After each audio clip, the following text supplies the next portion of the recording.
My name is Paul Andrews, and this is my story of how my wife's personal hygiene destroyed our marriage and family. My now ex-wife's name is Sarah Ridgway Andrews. We met on a blind date arranged by mutual friends. She had just graduated from college and was working at First United National Bank.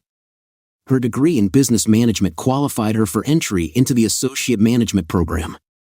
I had just started working at Allied Accounting and was new in town, so one of my coworkers, Steve, set us up on a double date. Steve and Brenda had been dating for about 6 months, and they decided that Sarah and I would have common interests. Nothing beats the excitement of an evening when an accountant and a business intern go on their first blind date. It was very obvious that we had one thing in common: we had no intention of having sex that evening. I would rather have had this average-looking blonde woman rub her body against me, but this did not happen as she behaved very coyly, afraid of my touch. If she had curves, she certainly hid them behind a heavy sweater, long skirt, and jacket. We had a stimulating conversation about our career expectations. We both expressed our dreams for the future. Surprisingly, they turned out to be very similar. We both came from middle-income families living in smaller communities than our current big city. I wanted to become an entrepreneur and use my accounting education to be able to differentiate between a good deal and a great one. She wanted to have a stable life while climbing the corporate ladder, constantly moving up, with the exception of 2 or 3 times when she went on maternity leave to have children. This gave me some confidence that one day someone would have sex with her, maybe even more than 2 or 3 times. The evening ended with me walking her to her apartment, where she quickly hugged me without passion and thanked me for the evening. It was better than drinking beer alone in my small apartment. On Monday, Steve came into my office and greeted me. I commented, "You must have really relaxed with Brenda on Saturday night," to give me a high five. Steve smiled. "Yes, everything was fine on Saturday evening, but I congratulate you. Sarah couldn't stop talking about you to Brenda. You made a big impression on this girlfriend of mine. She told Brenda to tell me to tell you to call her. Just like in junior high, isn't it?" It was a pleasant evening, but I don't think it was all that impressive. I think I'd better call her. Apparently, Sarah knew better than I that we could make a great couple. After a few months of dating, I learned what was hidden under those heavy clothes. This woman could be a Playboy playmate. Beauty, big round breasts, a firm flat stomach, and well-shaped hips that greet the man who has won her heart. I was mesmerized by the gorgeous ass as she got up from my bed to go to the bathroom. She told me that in high school, she turned into a gorgeous woman and, to her horror, she was constantly groped and pestered with proposals. She tried to dress conservatively so as not to attract unwanted attention. Through a combination of great sex, a wonderful personal relationship built on admiration, trust, and caring for each other, we found our love. The marriage was a foregone conclusion, as were the 2 children, Hannah and Miranda. Sex was great before we had kids and amazing after we had them. We bought a starter home and the obligatory minivan. Sarah moved up the career ladder and began to take on more responsibilities. I was doing very well at Allied Accounting and was given a leave of absence to get my CPA. Mr. Carrot, the owner of Allied, took me under his wing and taught me much more than any book or course ever could. One day after work, he asked me to go to lunch with him. He told me he was in talks to sell the firm to a large accounting group. "Paul, you are my best employee, but you won't thrive under the new owner," he said. "I think you should leave Allied before the buyout and start your own practice. They will kill your entrepreneurial spirit, and you will remain an unhappy person going to work every day. You have an entrepreneurial spirit that you must realize. Please take note and start planning for your future. I'll make sure you take a few clients with you when you leave so you don't starve." It took me by surprise, and I didn't know what to say other than thank you to the man I admired and respected. Over the weekend, Sarah and I discussed this topic nonstop. "Don't stop there and remain an employee of the new company," she said. "Forget about risky business and work hard to get a promotion in the coming years. You can make good money working as an accountant in a large company." Yes, if this was what I wanted to do for the next 35 years, Sarah. I'm afraid I'm going to resent the debits and credits I have to deal with every day. This is my chance to break out of the routine and do what I have dreamed of since my school days. To begin with, I will work from home while I build up a clientele, and then I will move to an office. Paul, I think this is an unwise move. "We have 2 small children, we can't take any more risks," was her wise advice from a banker. "I can't wait until the end of my life to take a risk. For me, it's now or maybe never," I replied. Sarah pouted. "I don't like it, but I can't stop you. Make sure this works, otherwise I'll be very angry with you. And in general, don't expect me to finance this disaster. I'm opening a new checking account for my income. I'll pay half of the household expenses, you better be able to cover the other half." "I'll do my best, Sarah," I answered, but I wanted to say, "and thanks for that." She pulled herself together and said that she would not participate in any loans for my new business. "If everything goes wrong, I want to be on the sidelines. Since you acted like I had no intention of dealing with her bank, but I'm sure she will be there when I start making big money." Over the next year, things got tough as Sarah brought home a steady stream of money and my contributions came and went. By the end of the second year, I was making a little more than Sarah, but she preferred that I create a consistent monthly income. Boring. My business model was changing as I became more involved in advising on potential deals rather than just keeping track of money received and spent. It was what I wanted to do, and I was successful at it. Since I was making more money than Sarah, I started investing more in my startup business. I set my personal income at Sarah's level and invested amounts in excess of it. What I liked to do was, if I had an outstanding prospect, I would reduce or forgive my consulting fee to get a share of the profits. I would take 5% to 15% ownership for my consulting services and reduce the fees for the monthly accounting portion of their business. This worked very well for both parties. It reduced the required startup capital for potential clients and gave them the opportunity to receive my informed analysis and recommendations at any time.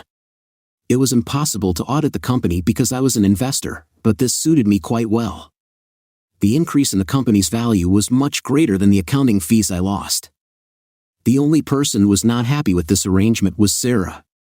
She really didn't like the fact that I was investing in startups, so I stopped telling her about it. My accounting corporation's revenues were not where they thought they should be. Instead of income, I was building net worth, but it wasn't showing up on my balance sheet because the shares I purchased were valued at the actual purchase price, which was quite low. Because I have built a staff with deep knowledge and capabilities, I have had the luxury of spending more time with my children. 3 months into tax season, it was a completely different story. I tried not to miss a single performance, concert, or sporting event in which they took part. I managed all the parent-teacher conferences without Sarah. These were good years as the children were delighted, and Sarah and I made above-average progress for our age because of her knowledge and work ethic. Sarah was appointed assistant vice president of the bank where she reported to several people. As a result of this promotion, she decided that we needed a larger, nicer home to suit her status as a bank employee. I told her that we had better wait, which she did until next Saturday. She went to the exhibition, wrote, and signed a contract to move. I was unhappy, but I couldn't do anything about it. Through my membership in the Chamber of Commerce, I became friends with several loan officers at her bank. They told me that Sarah called me the little accountant. This disrespect began to manifest itself at home in the form of snide remarks about how other accounting firms were doing while I seemed to be dozing. I was not invited to join her at the Christmas party at the bank or at the summer party. Not that I thought it was a fun time, but I felt like she didn't want me around her professionally. It was time to talk to her about our relationship. On Saturday afternoon, I cornered her in the living room and asked her to sit with me for a few minutes. She looked at me with disgust and said, "It can wait. I want to wash some of your laundry." "Thanks, but I think we need to talk about this. It can wait until evening. Can you carve out 15 minutes in your schedule?" Over her shoulder as she left, I heard, "Yes, I can do it." Then she returned to her work. I didn't bring it up until the end of the day because I wanted to use it as an example of her ignoring me and thinking that what I want doesn't matter. My attempt to talk after the kids went to bed was cut short because she was tired. On Sunday morning, we couldn't talk because the kids were getting ready for Sunday school, and then they all went to church together. As the girls went outside to hang out with the neighborhood kids, I saw her pick up her bag and head toward the door. I stopped her and asked, "Do you have a few minutes to talk to me?" She snapped, "Why have you been bothering me with this all weekend? You run around me and whine like a little boy who wants his mother to pay attention to him. Can't you see I'm leaving to help my mom with her checkbook? I'll be back in an hour. Can it wait that long? It's been 24 hours since I asked for 15 minutes of your time. I can wait another hour, I replied. 4 hours had passed when she entered the house and hurried to the kitchen to prepare dinner. Of course, I would then prevent her from talking. When we finished dinner, I turned to her. I think now is the right time to talk, which brought an indignant expression on her face. I think we are growing more and more distant from each other, and I am very worried about our marriage. Sarah's fork clattered onto her plate, and the girls turned their heads to look at me. We don't talk to each other like we used to, and I feel like you don't respect me as a husband. I think we need to discuss this before it becomes a real problem. Gritting her teeth, she replied, now is not the time or place for this conversation. I'm surprised you brought this up in front of the girls. You should be ashamed of yourself, Sarah. By your actions, by ignoring me for 30 hours after I asked to talk, you have once again shut me out. Is there something going on here that I should know about? She pushed back her chair, took her plate to the kitchen, and left the house. Well, I think our conversation took less time than I expected, I thought to myself. My daughters were shocked by this confrontation. Miranda asked, are we all getting divorced, with tears in her eyes? I calmly replied, no, honey, no one is getting divorced. Do you remember how you and your sister sometimes quarreled? So, moms and dads sometimes quarrel too. But that doesn't mean we don't love each other or don't love you and Hannah. Mom didn't run away from home, she just went for a ride. This seemed to calm them both, but it didn't calm me. I cleaned up the kitchen, did a little work in the office, then put the girls and myself to bed. I went to the bedroom thinking, if she doesn't like it, she can sleep on the sofa. It was already close to midnight when she entered the bedroom, undressed, and walked over to the bed. I lifted the blanket so she could join me. She pressed herself close to me and said, I'm not saying I was wrong, but I will try to treat you with the respect that I want from my husband. I hugged her and whispered, I think it's wonderful. I want to be the best husband for you. This calmed the situation in the house for a while. A few years later, she was named Vice President of Regulatory Compliance, which meant studying and ensuring the bank's compliance with the rules and regulations of the FDIC, the Federal Reserve, and the Comptroller of the Currency. She had the perfect philosophy for the role. In her opinion, no action could be taken that was not specifically approved by the appropriate governing body. This was completely the opposite of my philosophy. As long as there was no rule against it, everything was legal. Can there be any doubt that this caused discord in our family? It's good that she didn't know about my investments. They were legal, but fiscal officials like her didn't approve of them. Around this time, she started going to bachelorette parties on Tuesdays. The longer she attended these events, the later she returned home. The children were already 16 and 14 years old, so they did not need a nanny, but they needed parental control and participation. I was always there for them. One Tuesday evening, I heard swearing coming from the master bathroom and went upstairs to see what happened. She stood at the sink and shouted, "Damn, damn, damn." "What's the matter?" I asked. She growled as if I had left in the sink. "My damn wedding ring fell into the sink. Do you think you have a chance to save it, or should I call a plumber?" I really didn't like the hints about my abilities. Looking under the sink, I said, "If it's left in the siphon, I'll take it out. It'll only take a minute." And again, in an accusatory tone as if I had dropped the ring, she replied, "Don't worry, I won't need it today anyway." Wow, I thought, you're going on a date, but you don't need wedding rings? This alarmed me, and I urgently needed additional information. I understood that with the current attitude, it is better to remain silent but be vigilant. Taking a quick look at her, I saw that she had retired to the bedroom and was putting on a sexy thong lingerie I've never seen before. She tried to avoid me, looking at the way she dressed. "Girls' night out, just like any other Tuesday, don't you remember?" she snapped. Feeling like I wasn't getting anywhere, I went to the garage to get some pliers to remove the siphon. She slipped out of the house without saying a word. Since the drain was on her half of the double sink, I had to move a bunch of her stuff under the sink before I could get to the trap. I was surprised when I saw an ordinary brown toilet paper box. I was even more surprised when looking inside, I saw a set for an enema.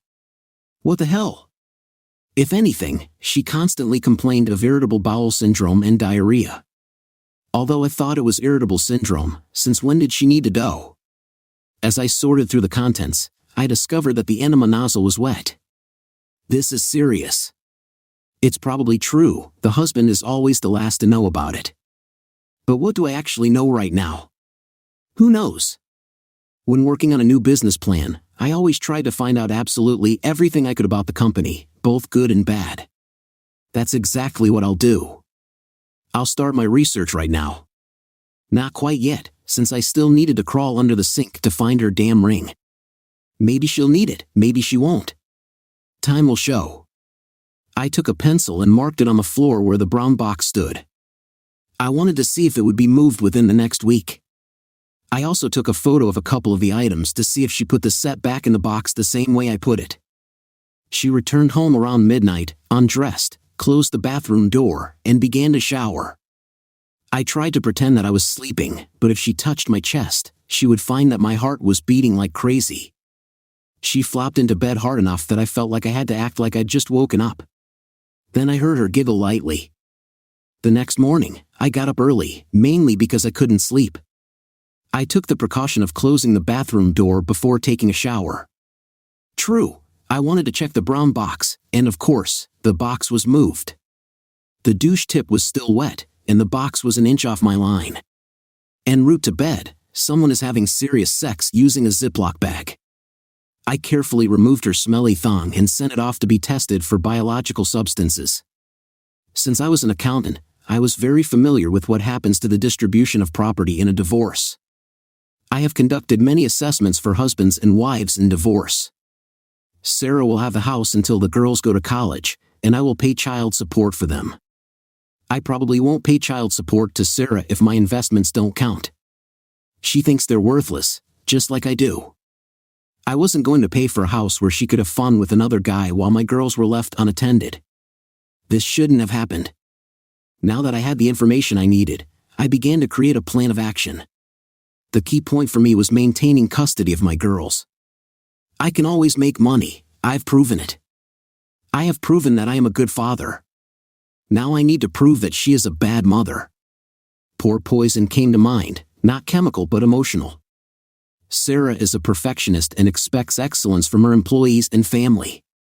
When something goes wrong, it drives her crazy. The simplest problems become huge for her. When she loses her temper, she becomes mean to her employees, me, and the children. I'll use her poison to alienate my children so they will want to stay with me after the divorce. Then the house and girls will remain with me. Quietly, I slipped over to her alarm clock and turned it off. She hates people who are late for work. After her late and obviously busy night, she might have liked to sleep a little longer. The children came for breakfast, asked where Mom was, and I told them that she had arrived late and would probably sleep a little longer. They understood since they liked to sleep when they could. After watching the conversation she had on her cell phone late into the night, I pulled up the playlist of her videos and pressed play on mute. Hopefully, by the time she gets up, the cell phone will be dead. She has a meeting with her staff on Wednesday morning, which she says is very important. An hour later, I hear a scream in my name. It turns out that it was my fault that she overslept after having sex with some guy late last night. I took the opportunity to hide from her screams by going into the garage. One of the tires had let out enough air to trigger the instrument warning light on her Lexus. She hates it when an alert blocks her screen. She'll go crazy if she stares at this screen all the way to work. Hannah and Miranda did not escape her wrath. She rushed around the house, trying to get dressed, do her hair, and put on makeup at the same time. While in the garage, I changed the door setting to lock so that it couldn't open the roller door as would be expected when leaving the garage.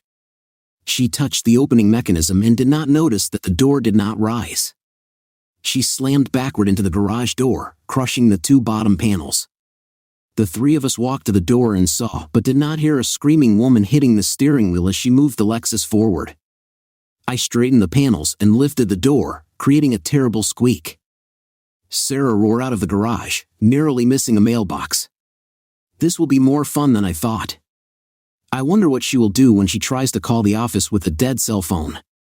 The less I hear about her, the better. I hugged Hannah and Miranda and told them, Mom is a little stressed right now. She'll be better when she gets home tonight. She still loves you, but not so much me. After that, all three of us laughed. The alarm clock in our bedroom was now set to maximum volume. I let her make sure the alarm was on. Unlike my wife, I came to work on time this morning. My employees always know it's a good day when I walk in the door, whistling. My good mood continued until 10 a.m. when my cell phone vibrated so loudly that it almost fell off the table. I thought, gee, I guess it's my dear wife calling. Good morning, my dear, that was all I had time to say before the foul language started. A shrill voice came from the phone, you should get your ass over here and fix my tire. I almost died driving this dangerous car. If you had let me take the Mercedes I wanted, we wouldn't have this problem. Now fix it. I said casually, you have AAA insurance. All you have to do is call them, and they'll take care of it. You, was her answer. Since the morning had gone so well, I told my assistant that I had a few things to do and would be back after lunch. The first thing I did was go to a security store and buy some small cameras for the house and a voice recorder to hide in her purse. I needed to know my enemies and what they were doing. Next stop was returning home and setting up cameras in the living room and our bedroom. I made the panels in the garage usable, but they weren't pretty. They shouted some stupid back it into, so that all the neighbors could see and grin. When I returned to work, I went through all my personal banking and investment files. We only had one joint credit card, and I canceled it. The only joint bank account was for household needs, so I left it open, but reminded myself to make sure that half of it went into the account every payday. As usual, I got home before Sarah and was preparing dinner when I heard the garage door creak and groan as it opened. The FBI couldn't have knocked down the door any harder than Sarah did. Both girls sitting at the kitchen table screamed. The witch came up to me very menacingly and said, I've never had such a shitty day. I'll go upstairs and take a soak in my bath. The girls and I had a quiet dinner, whispering like 12-year-old children. I went upstairs and asked her if she wanted to have dinner, and she threw a bar of soap at me and growled, if I wanted to have dinner, I would have told you. Now leave me alone. This was the perfect time to make a small slit in her purse and place the recorder inside the lining. I went downstairs and fell asleep on the sofa in the living room. I didn't want to end up in the same bed with her when her alarm clock went off at full volume tomorrow morning. The explosion of the latest rap song on the alarm clock radio, preceded by a shrill "Your mother" from my wife, followed by the screams of two terrified teenagers. It is unlikely that any U.S. Marine sergeant would have made more noise in the early morning than the ladies in my house that day. While Sarah was thrashing around in the bathroom, I took the opportunity to go to the garage and smear the dark brown grease from my lawnmower on the seat of her car. After she sits on this lubricant on the way to work, others may think that she herself on the way this time, literally, not figuratively. We received from her about the same amount of bile and rage as the night before. I also smeared the skirt she was wearing the day before, just to be convincing and to hope that there would be someone to blame it on. Her assistant Linda, who was married to one of my friends, called me and told me about how Sarah discovered her stained skirt. She told me that Hurricane Sarah had gained strength and everyone should be on alert over the next few days. I stopped tormenting her. All sorts of little things began to happen. For example, one of the 2 diamond earrings left on the table disappeared. The dress she wore last Tuesday had a red wine stain that she didn't remember having. The lining on her favorite shoes began to peel off. Because I knew where her password book was, many of the sites she used refused her entry. When she drove her Lexus, turned a corner, or pressed the brake, a ball from a bearing would roll around in the door of her car. Every day or so, some little thing could go wrong for her. It was death by 1,000 cuts, and we are now at the 500th level. And now, the biggest test. On Tuesday after work, she returned home to change clothes and go to a bachelorette party. She didn't say a word to anyone in the house. She made sure the bathroom door was locked before undressing. Everything was the same as the previous Tuesday, including the wet enema tip. Everything was exactly the same except that I was following her using the locator on her mobile phone. According to her cell phone locator, her first stop that evening was Bonefish Grill. From Bonefish, she went to the dance bar O'Hara's. I wasn't interested in what she did in the club, I was interested in who she left with. I had been monitoring her movements from the house, so I got out and started driving up to the area to follow her to her next location. Just as I was finishing my coffee in the parking lot, Sarah and some guy walked out holding hands. They hugged each other and kissed for a long time before going their separate ways. He left in his car, and she followed. I kept up with them for a block, leaving the locator to do its job. The money bags were dragged to motel number 6, located near the highway. From the street, I saw that they entered a room with an external entrance. Since they would be there for a couple of hours, I pulled into the parking lot and wrote down the make, model, and license plate number of her boyfriend's car. While in a dark parking lot, I let enough air out of the driver's side front tire to make it noticeable and again sent a low tire pressure signal to the dash. There was a truck in the parking lot, so I found a piece of grease and put it on the windshield.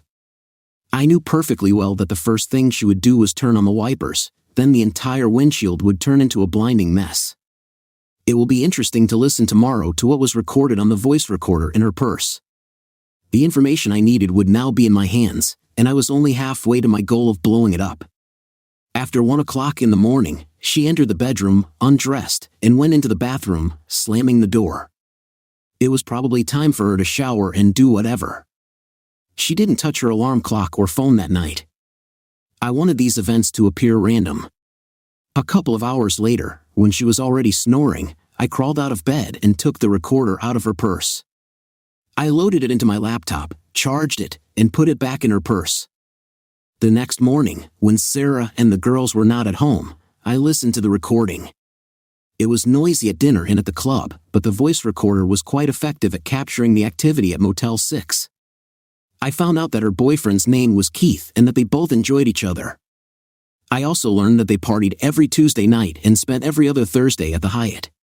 During business hours, it was Sarah's turn to book a room at the Hyatt, and they laughed at the conservative bank president for his unknowing complicity.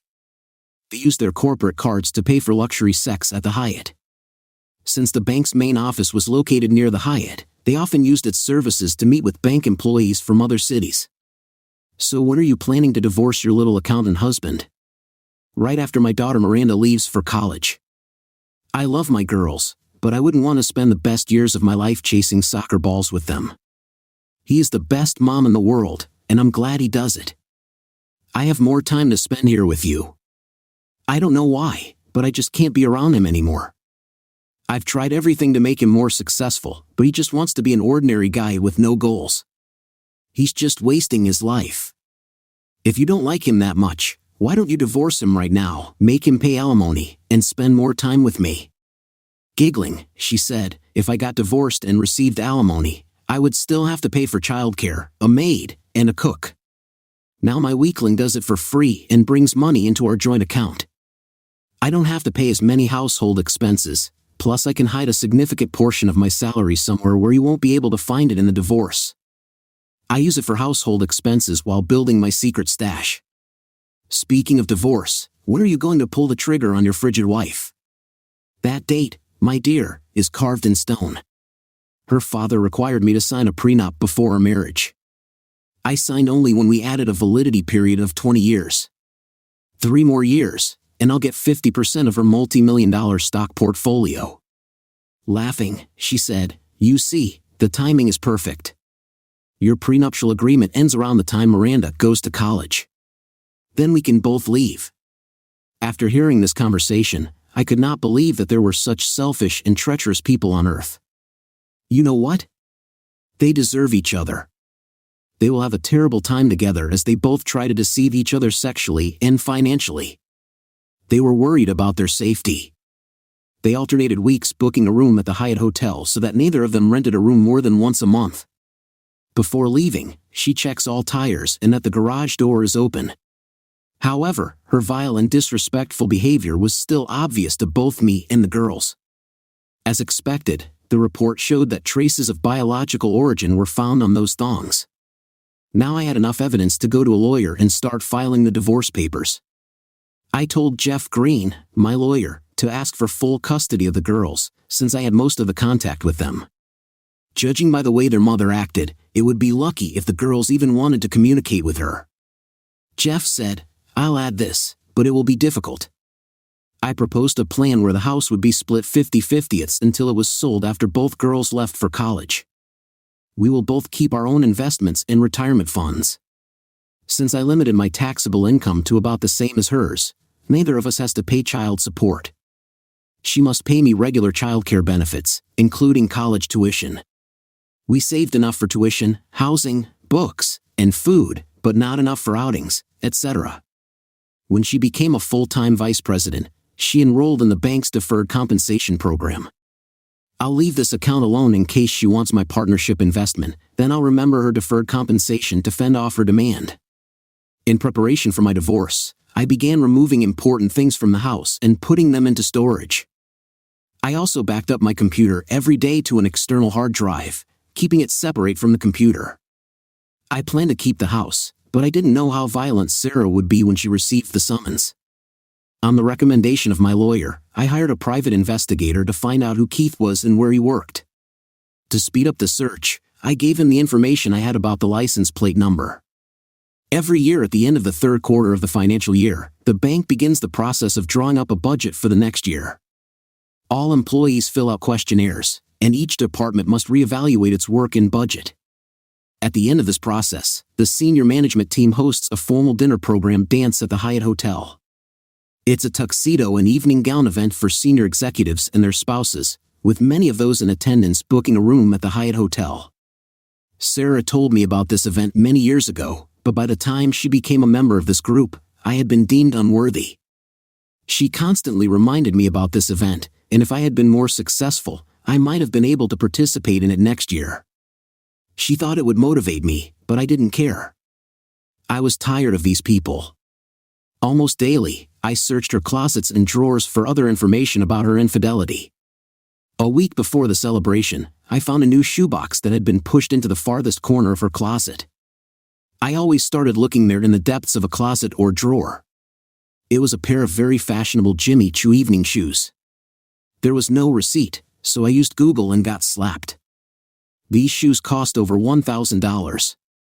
Since the meeting was in a few days, I had to think about how to counter this. Replacing the Choo shoes with an old beat-up pair of yard boots or a pair of Crocs came to mind. Instead, I took the shoes into the shop, placed the heel on a bench vise, and very carefully turned the tall narrow heel to the side a few degrees. The shoes were rewrapped and placed in exactly the same place. After I found her brown box, I received a lesson in how to handle delicate items. The day before the celebration, the investigator called me and asked me to come to his office as he had some information. After sitting me down, he told me that her lover was Keith Miller, a senior loan officer at the bank where Sarah worked. I thought it could have a serious impact on their careers. They don't report to each other, but her main responsibility is to make sure the credit department is compliant with rules and regulations, and that's on top of the no sexual relations policy between employees. They're on thin ice. Great information, I told him, and could you set up some cameras at the senior management meeting at the Hyatt on Friday night? He already had a photograph of Sarah, and I asked him to film her walking and dancing. We were both happy. He received another check, and I received truly reliable information. To consummate our marriage, the movie I saw on Friday night was absolutely hilarious. So much so that the detective was laughing the whole time we were watching it. She walked like she was drunk, the pressure of her entire weight on that tiny endpoint of the heel, which was offset a few degrees, pushed her legs outward, causing her to stumble. She crashed into tables and chairs. At one table, 2 bottles of red wine were knocked over by everyone. I plan to submit it to America's Funniest Videos as soon as Sarah signs the release, of course. Sarah and Keith retreated to his room to have sex all night long. Everything was documented with a tiny video camera slipped under the hotel door. Isn't it wonderful how technology has improved our lives over the past few years? Even though Sarah returned home before noon on Saturday, we didn't see her until late Sunday morning. Spiritually, she should have gone to church that morning, but she stayed home. Sarah used to always come home from work on Wednesday afternoons tired. I assumed this was due to her late classes on Tuesday nights. She entered the house and immediately went into the bath. This Wednesday was different. I was going to change the amount of hot water in her bath. She growled, as it seemed to her, "Hello," while walking to the bathroom. I waited while she found the right combination of hot and cold water for the bath. On the tap, I heard the sink start working, realized that she was washing, and went into the utility room in our house. Separate water lines are connected to each faucet, and there is a manifold on the wall that regulates the amount of water in each line. I quickly turned off the hot water line in the bathroom and let the cold water fill the tub. As soon as I heard the water stop flowing into the tub, I turned the hot water valve back on. A terrible sound of horror came from the lips of my beloved wife as she slipped into the cold water bath. Of course, the bubbles made the water slippery, and she floundered, trying to grab onto something to pull herself out of the cool water. When I rushed into the bathroom to help her, she ripped the towel rack completely off the wall in an attempt to get out. I had to crawl under the cold water again. It was the hardest thing I could do not to laugh out loud. Finally, I pulled her out, cursing, slipping, trembling, and drenched in water. Of course, she slapped me because she didn't have hot water, howling. Both girls ran into the bathroom and saw their naked mother having another fit. She then lashed out at her daughters, "It's all your fault. You've used up all the hot water. Because of you, I couldn't get the relaxation I needed so much. Damn you!" She stomped into the bedroom to get dressed, and the girls burst into tears. They rushed to her to tell her that they had not used hot water, but she shouted at them, "Shut up. I don't want to listen to lame excuses. Get out of my sight," which they did, running away crying. It's worse than I thought. I didn't think she would rush at them for me, yes, but not for them. I made a real mistake in thinking about where her anger would go. Then she turned to me, "What the hell are you looking at, goat? Fix my bathtub. Do you think you can do at least one simple thing in my house?" I led her to the bathtub and turned the hot water back on. She was very hot. I took her hand, sprinkled hot water on her, and said, "You have a lot of hot water."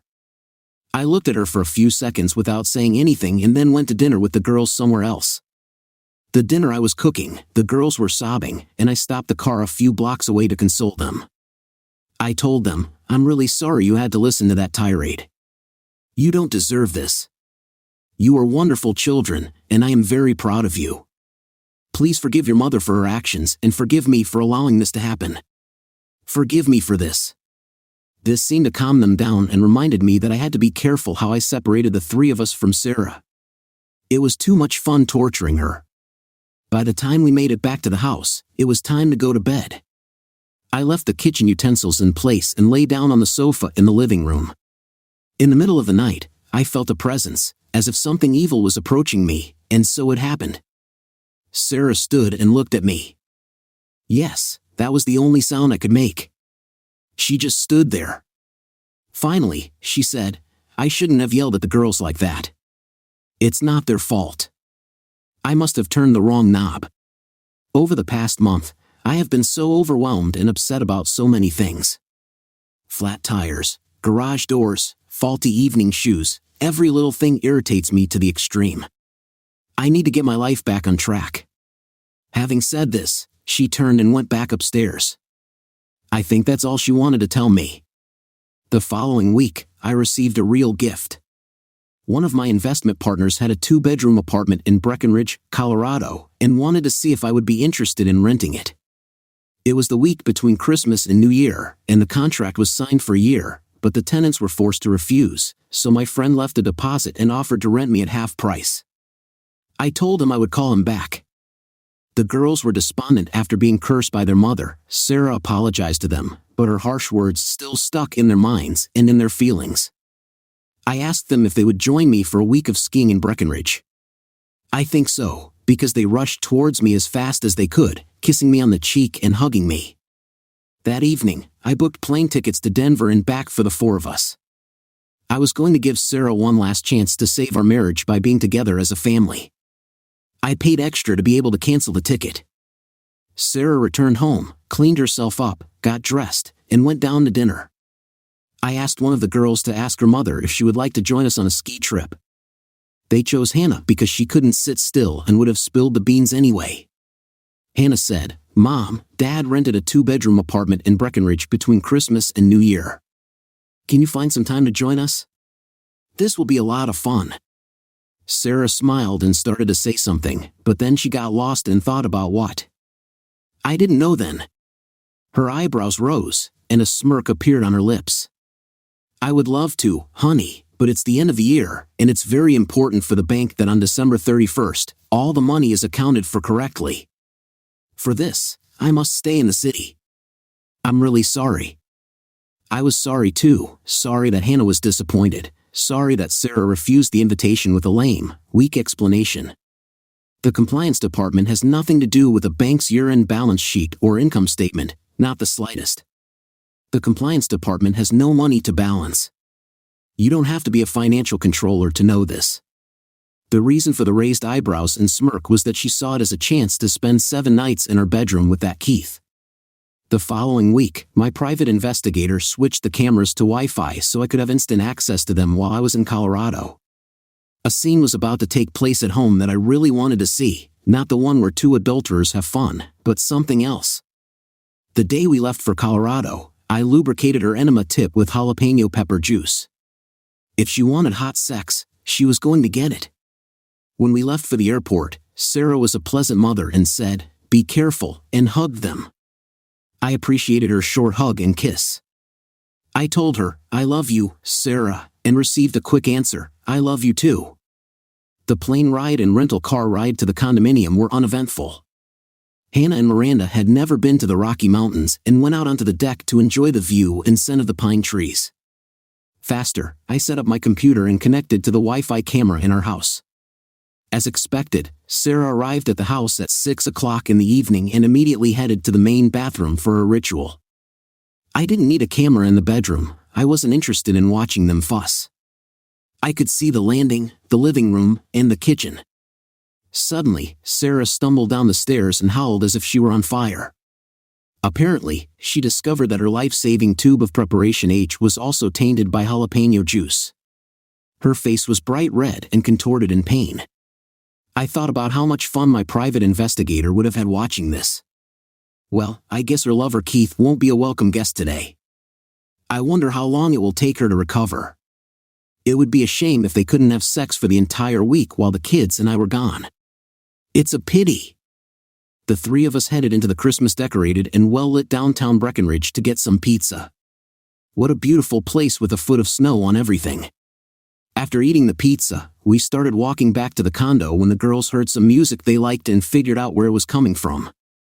It was a teen club designed to provide entertainment for teenagers while parents had fun elsewhere.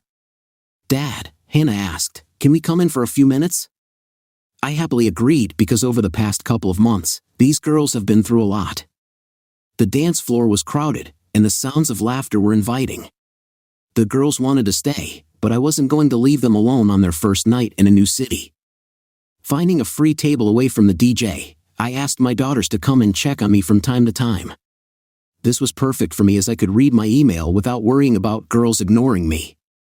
It didn't take long for them to attract the boys and start dancing, laughing, and talking.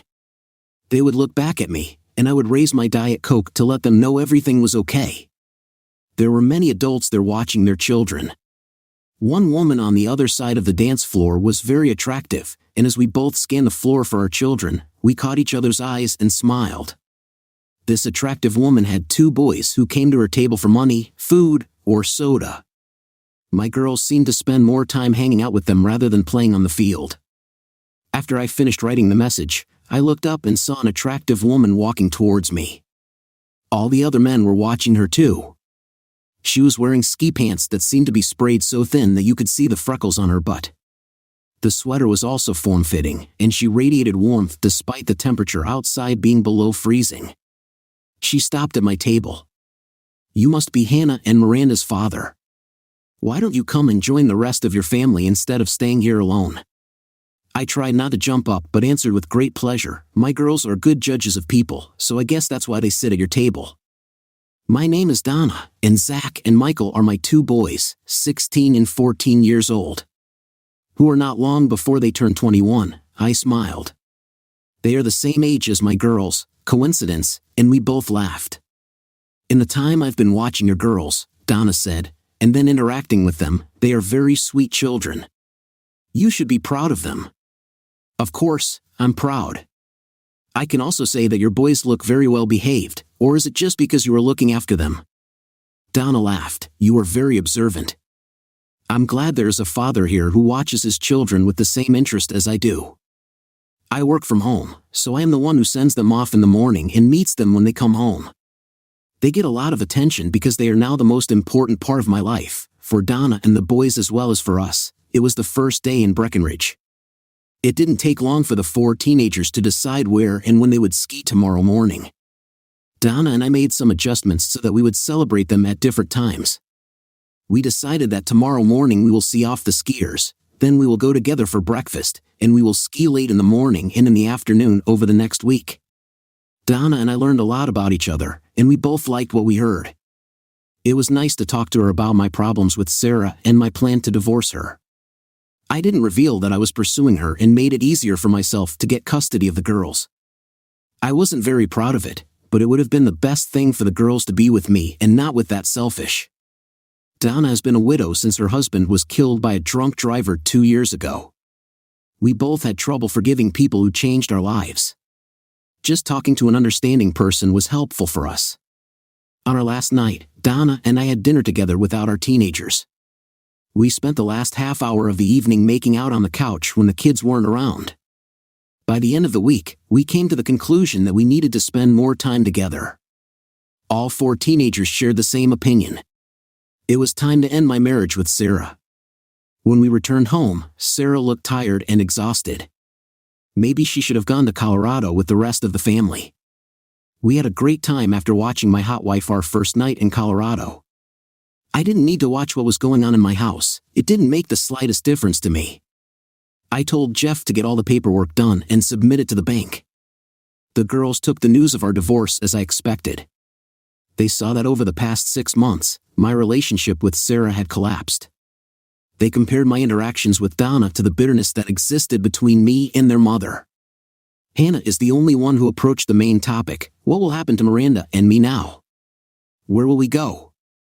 I hugged both girls and said, "From the day you were born, you were my whole world, and this will continue for the rest of my life." In the divorce proceedings, I asked for full custody of both of you, and the 3 of you will remain in this house. You will study at the same school with the same friends. I will continue to prepare food for you and be there for you. You will be able to see your mother as often as you want. I continued, you will have the opportunity to choose who you will live with during the divorce procedure.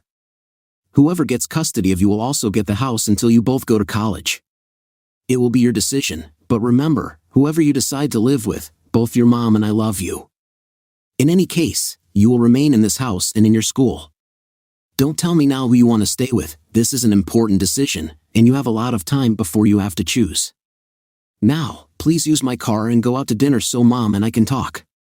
You don't want to see or hear our conversation today? Fine. After finishing my conversation with the girls, I looked at my phone to see who had called and texted so many times while we were talking. I guessed who it was. Instead of sending the message to voicemail, I decided to call Sarah. The very first words I heard from her did not contain hello. Her swearing melted the plastic of my phone. I let her rant, rage, threaten, and scream until she ran out of air. It would be impossible to get a word in anyway, so I let her growl. Finally, she caught her breath. "Why did you do this to me? Why don't you love me anymore, especially after everything I've done for you and the girls? Why don't you come to the house and discuss this?" A click was all I heard. She must be on her way here. Before I had time to come to my senses, she burst through the door, rushed towards me with a growl, and shouted, "Why?" I calmly replied, "You've been cheating on me with Keith Miller every Tuesday night for I don't know how long. How did you think this would end? I gave you a chance to start over by moving to Colorado, but you decided that Keith was more important than your family. You made a choice, now you have to pay the consequences. Sarah, you need to move everything you need from home, move to a hotel while we sort everything out. I won't take your things out into the yard and burn them today. You can see the girls whenever you want. After you check into the hotel, find yourself a lawyer and find out what I offer in divorce. I think that's fair, but you need to decide what you want to do. In the meantime, don't bother me except to coordinate your appointments with the girls or getting your things. From now on, we have nothing to talk about except our divorce."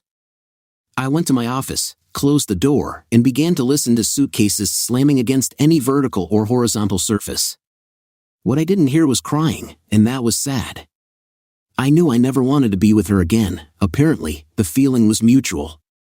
The process of changing locks and resetting codes and passwords was next on my to-do list. She was furious during the divorce proceedings. It's not that she still loved me and wanted to save the family. It seemed like she wanted it to be her who faded against me, not me who filleted against her. She wanted everyone to know that she kicked out the weak accountant because he wasn't good enough for her, not me who kicked her out for cheating. She was professionally embarrassed that I filed for divorce. Neither of us had any desire to attend marriage counseling. We were done with each other. All the good things we had over the years were squeezed out of us. I was very lucky that I was able to get a divorce, unlike many other men. First of all, Hannah and Miranda decided that they wanted to live in a house with their father. They saw their mother once a week or two, but they didn't like her asking questions about me and if I missed her. I had very little contact with her, and I was usually not around when she picked up or dropped off the girls. Sarah disliked me and my little accounting company so much that she wanted no part of it. She wanted to keep her 401k account and deferred compensation funds, which she thought I didn't know about. She has to pay for childcare, and the bank's health insurance is better than mine. I didn't want her to know that I knew about dating at Hyatt. It was planned to be used later. She took all the furniture she considered stylish from the house, allowing us 3 unsophisticated people to take what was left of it. Sarah left all the family photos as if we treated them like shrines dedicated to her. I'm sure she had other funds hidden, but I didn't care. I needed my children and my business. They were my priority, and everything related to her was in the background. Someone anonymously sent videos of Keith having sex with Sarah, Keith's wife. Of course, this caused an immediate increase in legal costs throughout the city. The traders gathered in an elite apartment in a fashionable part of the city. I wonder how they will get along outside of sexual games after the divorce. I invited Donna and the boys to my place for the weekend. There was no sex between us as we tried to set an example for our children, but that doesn't mean we didn't spend time kissing and hugging. She was the best medicine to forget how badly my marriage ended. We both knew where our relationship was going. She already had a place to stay. We have no problems yet, but we have 2 16-year-olds who enjoy each other's company and sleep in adjacent bedrooms. These 2 need our constant attention. Donna was a registered nurse and worked from home for a health insurance company doing medical claims research, so I created the perfect office for her in my home. A year later, I contacted a friend of mine who worked for a CPA firm auditing a bank. I told him a story about how 2 senior bank employees used bank credit cards for illicit dates during work hours. He thanked me for the tip, and after conducting an audit, brought this issue up for consideration by the bank president. The bank did not want to publicly open a criminal case for fraud, but both employees were fired. The bank also contacted its insurance company and informed them of the theft. Currently, the bond company is pursuing Sarah and Keith to recover the bank's losses. The company refused to allow Sarah and Keith to continue working together, essentially denying them the opportunity to work in banking across the country. After Sarah lost some of her retirement investments, the couple moved out of their fancy apartment. The company that provided the bonds is suing for damages for bank credit card fraud. Keith's financial problems are compounded by the fact that his wife and children will take a significant portion of his income when he finds work again. It's a pity that he didn't wait for the marriage contract. Sarah works as a paralegal in the office of a divorce lawyer. She has learned a lot about the legal and social implications of divorce and is very helpful to her clients. After counseling other people about divorce all day, she retreats to her small apartment and mentally berates herself for how tragically her own marriage ended. She doesn't seem to be attracted to the successful businessmen and doctors she thought she should have married instead of me. The market value of my worthless investments at the end of the year was more than $2 million. It looks like it will be a good year, especially since my wedding to Donna is scheduled for mid-June.